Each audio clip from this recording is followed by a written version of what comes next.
पहुँचे देखा एक बात थी इंटरेस्टिंग बात यहाँ भगवान भोलेनाथ के कुछ पता नहीं है। यहाँ भंडारा का आयोजन 1 करोड़ ब्राह्मण ने उतर के रहा। शैलेश यादव डब्लू भैया हमारे 100 रुपए का सम्मान, बहुत बहुत धन्यवाद। नारद जी जब पहुंचे माई गिरजा जी कहीं नारद बेटा तुम तो आ गए लेकिन तहार ने उतारू एको देखा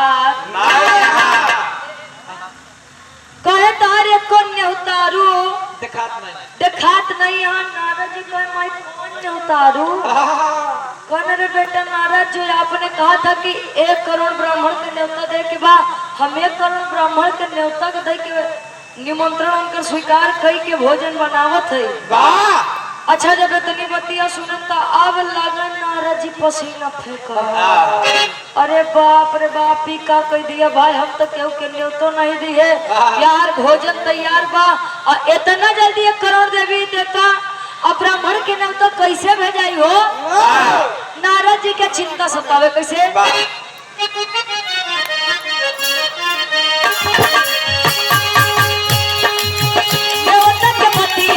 जाने भोले दानी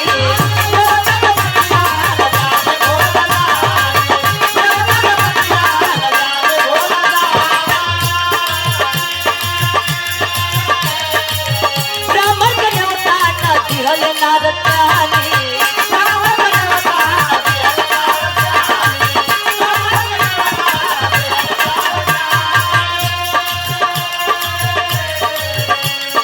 हमारी तो होई है हसैया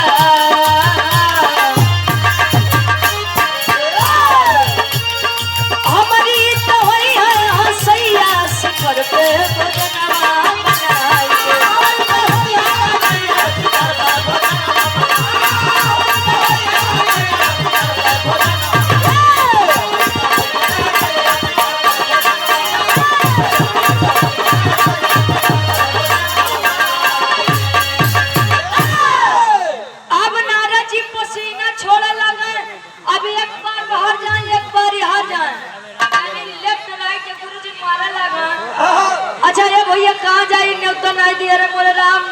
माई गिरजा जी छोड़ी है ना याद तो लगा तो बड़ी बदनामी हो जाएगी।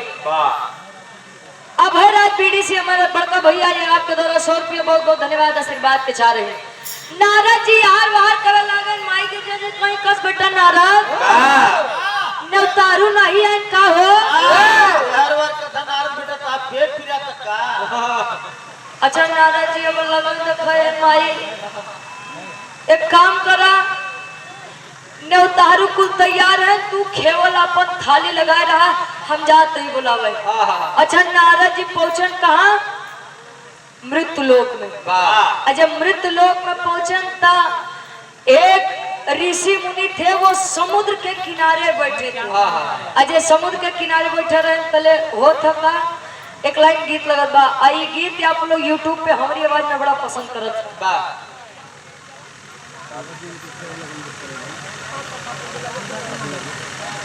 ए भैया हमारी बिरहा सम्राट स्वर्गीय गुरु हैदर अली गुरु जी का कैसे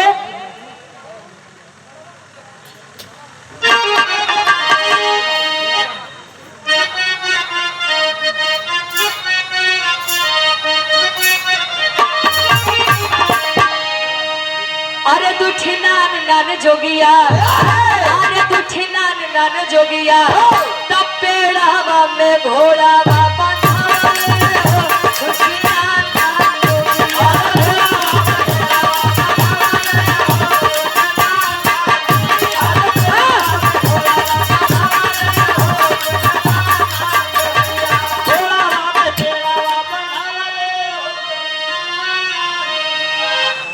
घोड़वा में पेड़वा नहीं यार पेड़वा में घोड़वा बंधवले हो दुठी नान नान जोगिया ठीक बा।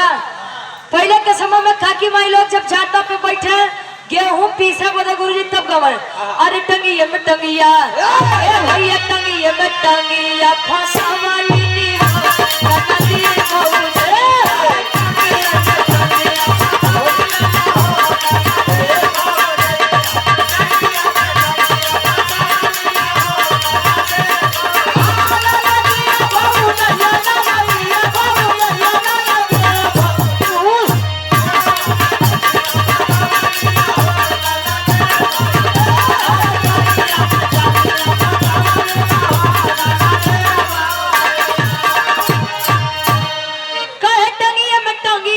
बसवलिनी हो नारद कहे ऊपर ऐसे डाल के ही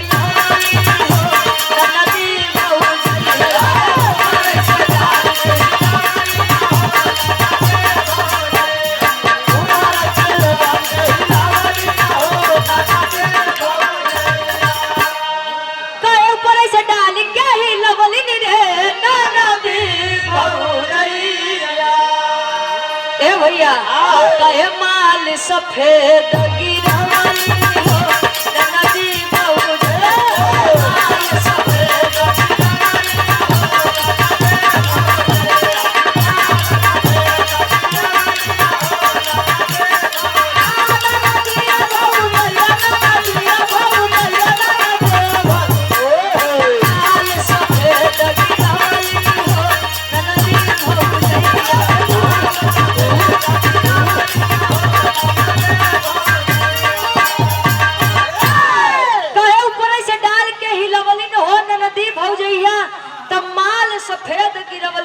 नदी भौजैया।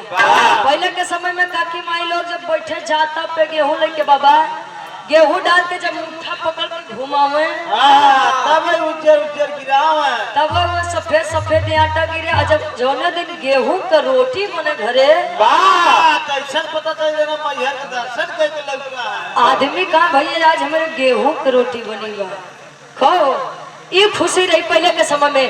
लेकिन नारद जी एकदम चिंतित एकदम परेशान अमाई गिरजा जी के सामने लगे मुंह बनाओ है कैसे अब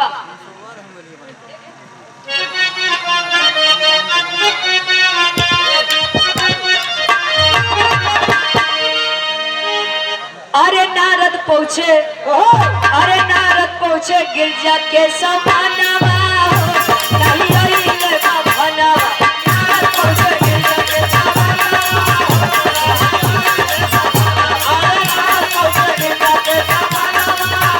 पसीना नारद भइले बेहाल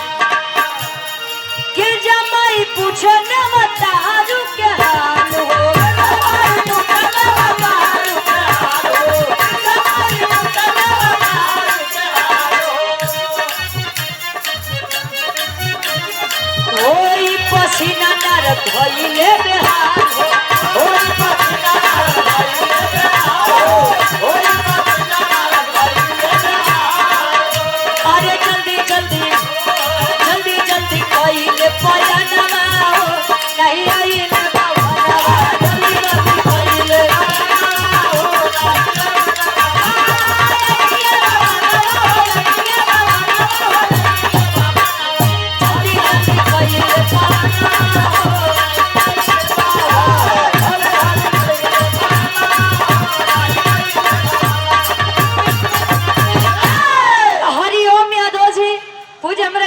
राजेश यादव जी के नाते आपके द्वारा 100 रुपए का सम्मान बहुत बहुत धन्यवाद।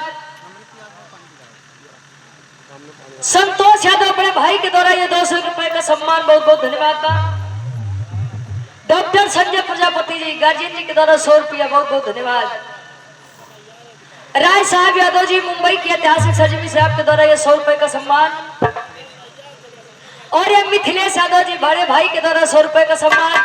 सभी के अक्षर में नमस्ते प्रणाम स्वीकार होके चल दिया नारद जी नारायण नारायण बस केवल नारायण बक्का कहा मने तईबा के राम कैसे मिली ब्राह्मण एका तो ब्राह्मण मिल जाते तो भैया मजा आई जाता नहीं तो आज गिरजा माई जवन जवन बात बोली है कि कतो मुंह दिखावे लायक नहीं रहा। अच्छा था एक मुनि जी बैठा रहे समुद्र के किनारे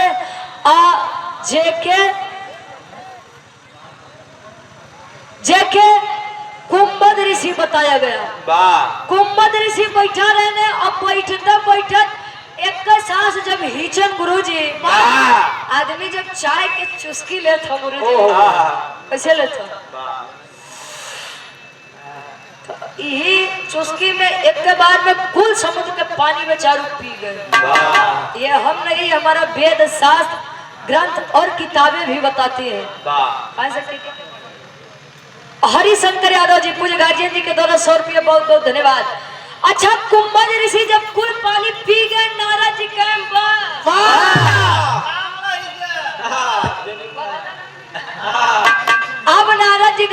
खुशी खुशी काम की है महाराज हरियावाल मुनि जी के बतिया मान के अच्छा आए कहाँ बोलिए कहीं की निमंत्रण दे आए हैं कौन चीज के कहीं की माई गिरजा जी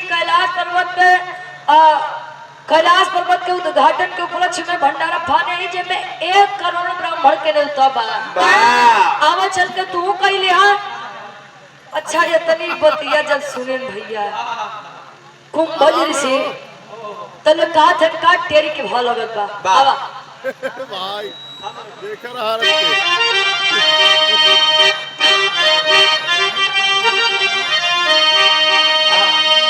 अरे भेटाई गईले मुनिवर ज्ञानी ए बाबू भेटाई गईले मुनिवर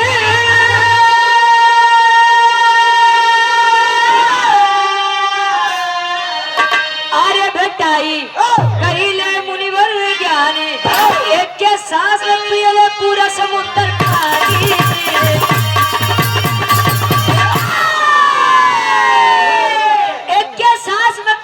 पूरा समुद्र पानी बेटाई कइले ज्ञानी ए भैया ज्ञानी पुरुष जब अगस्त कुंभज ऋषि जब मिलन तो जब कुंभज ऋषि से ही पतिया कहते कुंभज ऋषि लागे अपन सीना चौड़ा करे आए की बाटे हिम्मत के हमके भोजन कराई दे आए के रे महाराज भगवान भोलेनाथ के मेहरारू गिरजा जी के बात करते है इस मेहरारू थोड़ी बात करते है चला कितना खा गया चला महेश खा कहे कि ऐसा नहीं खियाए पावे तब लिया चलन आई तो लिया मत चले बिल्कुल है आपका ख्याल बा हमें विनय कुमार यादव जी LIC अभिकर्ता बुढ़नेपुर से 200 रुपए का सम्मान बहुत बहुत धन्यवाद ए भैया यहाँ से एक प्रमाण और भी मिलता है जब गिरजा जी के निमंत्रण कुंभज ऋषि स्वीकार करें जितना पानी पिए रहे ने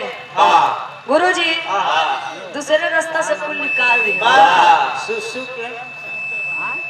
और तब से लोग बताते हैं कि समुद्र के पानी खारा होएला ए भैया अच्छा कुंभज ऋषि जितना पानी पियन कुल निकाल दिए और सोचा अरे बाहर बेद ये बार कहा जाता कि पेट उठाई करेगा तो मुंह बड़ा बड़ा छेद बा ए भैया सोचा नंबर 1 की से समुद्र के निर्माण हो गया भाई ये तक ठीक रहा ने समुद्र के पानी तब से खारा हो गया अच्छा जब इतनी बात कह के कुंभज ऋषि चल दिए के साथे नारद जी के संगे तले होत का बियाह के आखिरी दर्ज लगत बा कोनो लइका रहे रोपनी के समय में कहा गो अपने दुल्हनिया से अंकुश यादव चंदापुर से लाइट हाउस वाले हमरे भैया जवन ये सुविधा लगी बा नंबर 1 के व्यवस्था पर भैया काम में दिन दुना रात चौगुना तरक्की होकर ऐसे उजाला फैलाए रहा बहुत बहुत धन्यवाद बा 100 रुपया आशीर्वाद के चारी कहे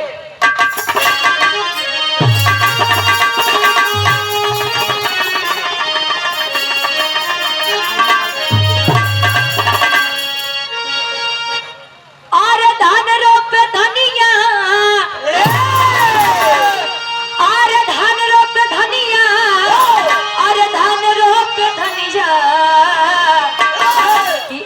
चली धान रोपे धनिया लाली माझी बरसत पनिया अब चल धान रोपे धनिया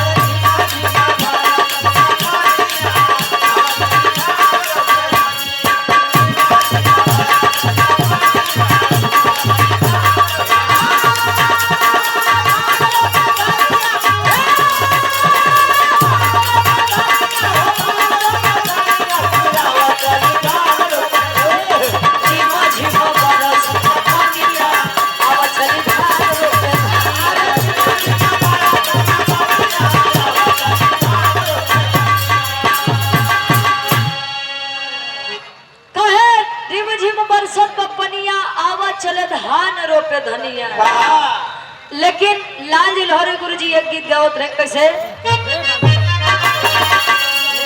अरे झूलनी उतार ले बगोरिया अरे झूलनी उतार ले बगोरिया आईबू भरे कुआना पे पनिया झुलनी उतार ले बजरिया आईबू भरे कुआना पे पनिया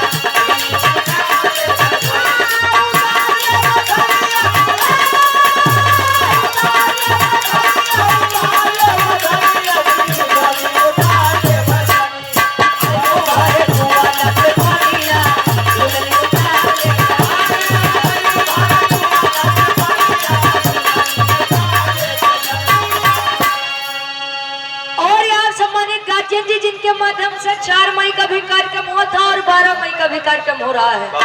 आदरणीय गार्जियन जी श्री उमाकांत यादव पूज्य बाबू जी 501 रुपया शुरुआती है मैं चालू दे के चल रहे हैं। कोई बिटिया 7-8 जगह के न्योता आए बा जाते हैं, बाकी पूरी कोशिश करब कि हम यहाँ फिर से एक बार आ जाए। हमारे गार्जियन जी के द्वारा सुंदर वाला और 701 रुपए का सम्मान का 500 रुपये पहले 200 रुपया भाई बहुत बहुत धन्यवाद आशीर्वाद के चाह रही। और दिनेश यादव चांदा मणिपुर के ऐतिहासिक सरजमी से लड़की के पूजनीय जीजा जी के द्वारा ये 100 रुपया बहुत बहुत धन्यवाद आशीर्वाद के चाह रही। और आप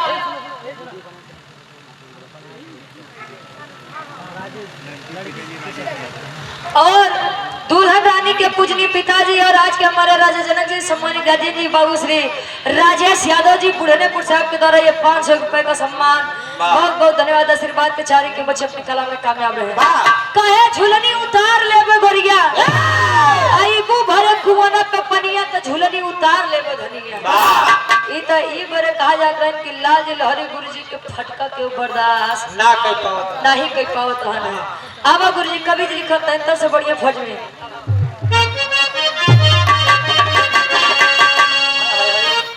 अरे मुनि से बयनवा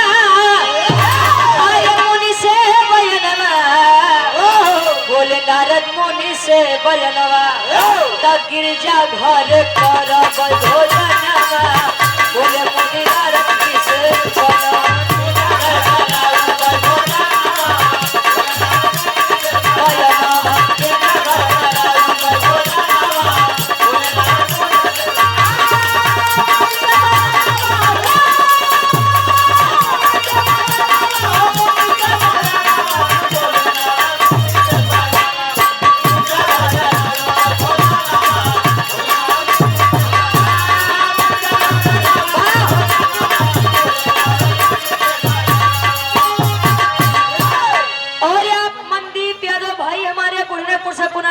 सम्मान आप भी कर रहे हैं। गार्जियन जी के द्वारा 200 रुपए का सम्मान बहुत बहुत धन्यवाद आशीर्वाद के चारे के बच्चे अपनी कला में कामयाब रहे। हरिकेश यादव जी बुढ़नेपुर से 100 रुपए का सम्मान समाजवादी गीत के फरमाइश में कुल फरमाइश हो जाए बस एक आध बिरहा आप लोग सुनना भैया हाँ ताकि ये ना हो कि बिरहा रहे तो नहीं ए भैया यार पहुंचे माई गिरजा ने देखो कौन नारद ये कई ब्राह्मण तो मिले हैं कहने रे मैं पहले एक ब्राह्मण के न्योता खियाऊ तो बाद में करोड़ बड़े परेशान हो। नीलेश यादव जी बुढ़नेपुर से भाभी बीडीसी के प्रत्याशी हैं। हमारे बड़े भाई के द्वारा 100 रुपए का सम्मान ईश्वर करें कि विजय का तिलक आपके मत्थे पर लगे।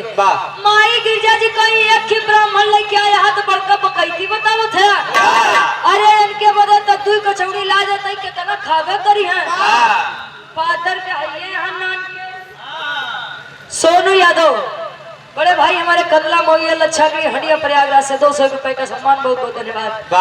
माई गिरजा जी एक पत्तल सजाई कुंभज ऋषि देखा लगे नारद ए नारद बेइज्जती करे बदे हमारी ने लेके आया अरे का भाई अरे का हो एक की पतरी रखवाया अरे राजू में कितना है जैसे 20-25 कचौड़ी है ऐसी ज्यादा नहीं है मतलब तुम्हारी बेइज्जती करा बदे लेके आया अब गिरजा माई का देखा में नान के पातर के आए कितना खने हो अरे माई तू ढेर अपन काम में मत देखा जितना तने करा।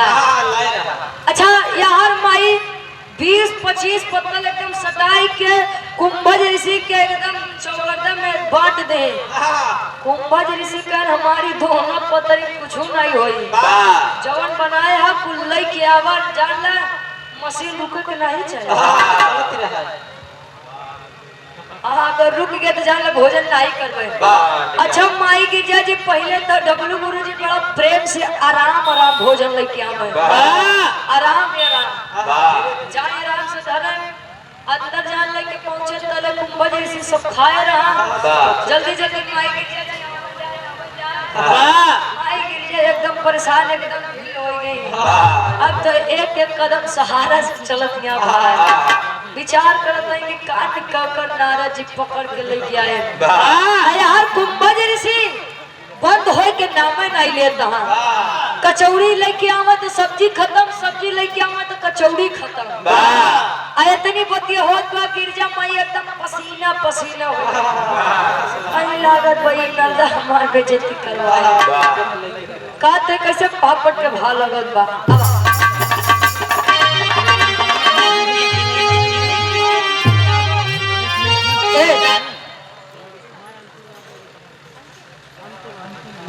अंतिम यादव जी दुल्हदानी के आप भाई हैं, हमारे भाई के द्वारा ये 200 रुपए का सम्मान। बहुत बहुत धन्यवाद, आशीर्वाद के चाह रही है। बहुत बहुत धन्यवाद। ईश्वर करे कि हर काम बड़ा बढ़िया से बीतो। आवा पापड़ के भाव लगता एक लाख बजे तक मेरे चाची लोग आओ तो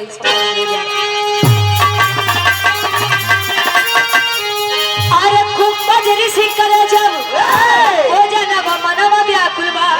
अरे कुंभज ऋषि करे भोजन जब मनवा रे व्याकुल बा। गिरजा माई सोचा के इच्छा मनवा व्याकुल बा।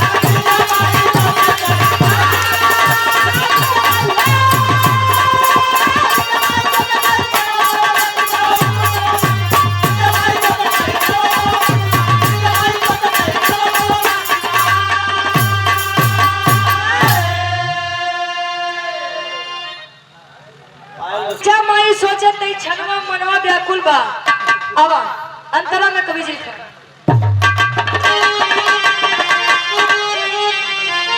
अरे खाई गईले पूरा भोजन काहे अउरी लावा खत्म होई व्यंजन तो जल्दी से बनावा। अरे तड़पत मा भूखिया से अब परनवा मनवा व्याकुल बा। गिरजा माई सोचे अब मनवा तनवा व्याकुल बा। ए भैया कुंभज ऋषि कहन भोजन जल्दी से लेके आवा। माई की जब कहां से भोजन लावा। 1 करोड़ ब्राह्मण के भोजन तो पुली अकेले साफ कर गया। खाए कि नहीं है तो जल्दी बनावा जाला। जैसे जैसे रुकत बा वैसे वैसे हमार भूख और बढ़त बा। आ जल्दी जल्दी खिया जाबू तो हो सकत तो भूख मर जाओ और नहीं तो फिर बनौते रहबू हम खाते रह। माई गिरजा जी गई नारद जी लगे कहीं बेटवा कौने मुसीबत का तू लेके चल गया। 1 करोड़ ना तू 10 करोड़ लाए होता तो हम प्रेम से भोजन कराए दे बेटवा। लेकिन अब तो लागत तो बेइज्जती हो जाए। माई पहले खियाए कहीं की माई पहले खियावा कहीं कि अब हम कुछ न कर पाओ। अब जल हम शंकर जी से कुछ नहीं बताओगी हल नहीं हुई। अब शंकर जी के कोने मुंह से बतावे। जब भंडारा फरी तो शंकर जी का नहीं बताई, न्योतक दे के कहीं तो नहीं बताई। अब जब कम सामान पड़ा तो ब्रह्मा जी की और विष्णु जी शंकर जी का याद करे लगे। अच्छा विष्णु जी के लगा जब बतिया गए नारद जी लेके पहुंचे। ब्रह्मा जी जब सुनन तो कहन की जा नारद के बात माने रहू। तब तो भुलाई गयो कि हमरे कोनो दुल्हो बा ऊ के राय सलाह ले ले। अब जब अटका बात शंकर जी आ जावत। अरे स्वामी बोली बात तो बोले पहले इज्जत बचावा। अच्छा जब भगवान भोलेनाथ सही सही जान गए कि अब काम गड़बड़ाए तो विष्णु जी से एक बात कहें। कौन बात कहें? आल्हा के भाव में कवि जी प्रमाण लेते हैं। कैसे?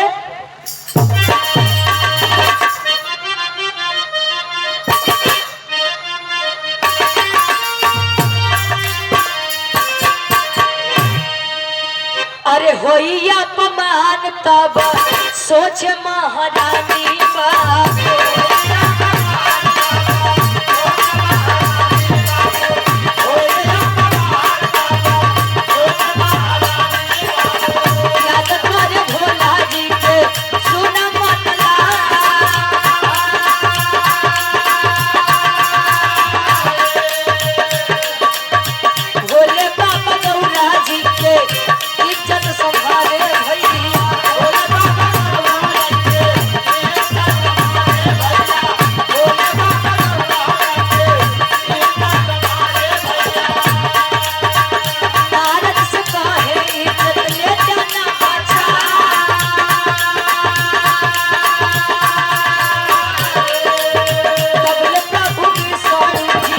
जोगी रूपवा में अइले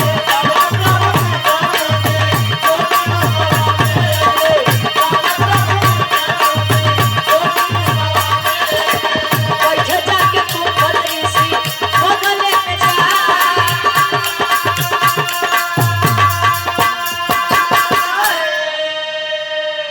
भगवान भोलेनाथ जी विचार करें कहे कि विष्णु जी अब कुछ करा महाराज नहीं तो हमारे मेहरारू के इज्जत चल जाएगी नारदा के चक्कर में। नारदा जी फिर लगा नीचे मुड़ी कर अपने मेहरारू दोष नहीं देगा हम कहबे तीनारा में कूद जाइए उनका खुद मन ब्राह्मण के भोजन कराबो दे तो न्योता फाड़ी एक ऋषि खियाई नहीं पाई तो हमार का दोष बा। अब कहीं देखा के सारे के यारो रहा था वारो रहा था।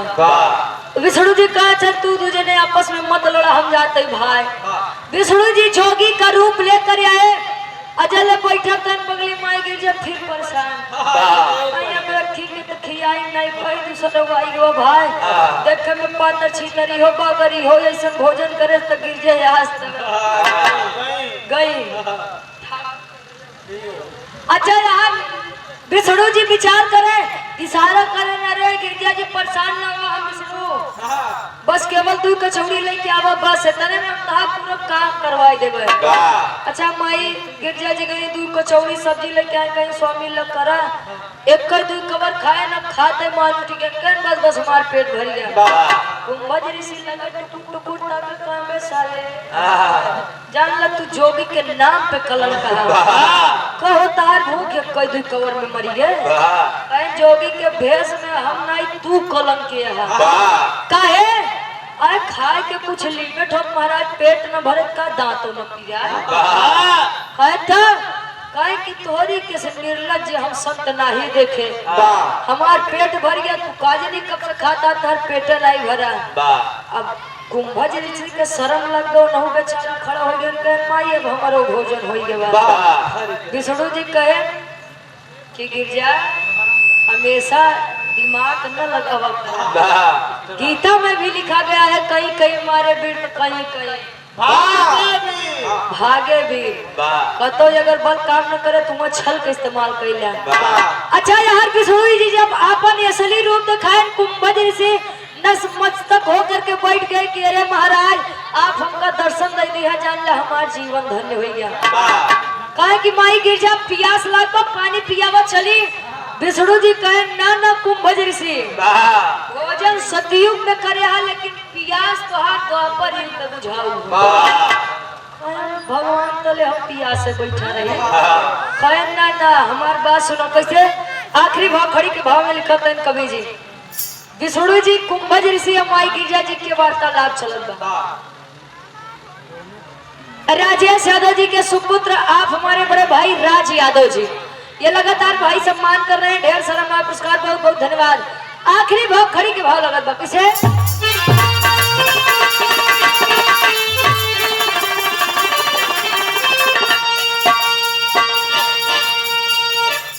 अरे बोले प्रभु विष्णु हम पूरा उपयसिया अरे बोले प्रभु विष्णु हम पूरा उपयसिया द्वापर युगवा में तोहरो मीठा बरसिया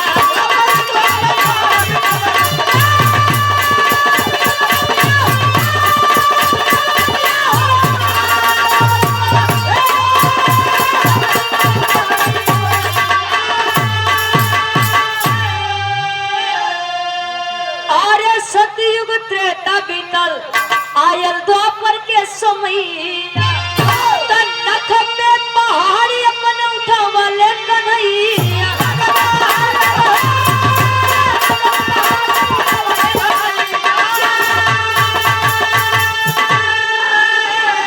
अरे इंद्र केव कैले अरे इंद्र देव कैले वर्षा नली हले सोसिया द्वापर युगवा में तोहरो मिटौबे प्यासी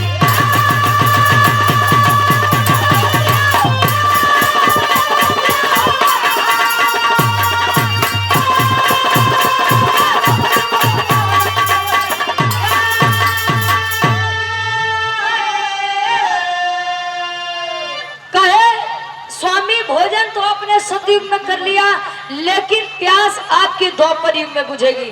सतयुग बीत गया, त्रेता बीत गया, त्रेता में प्रभु राम जी बन कर आए, जब द्वापर में कन्हैया जी बन कर आए तो आप लोग जानते होंगे पहले गोकुलवासी इंद्रदेव की पूजा करते थे। जब इतनी बतिया कन्हैया जी देखा पाए कि इंद्रदेव की पूजा क्यों, वो तो अपना कार्य करते हैं, बल्कि पूजा करनी है तो गोवर्धन पर्वत की कीजिए, जिनकी छांव में हम आप सभी गोकुलवासी सुरक्षित रहते हैं।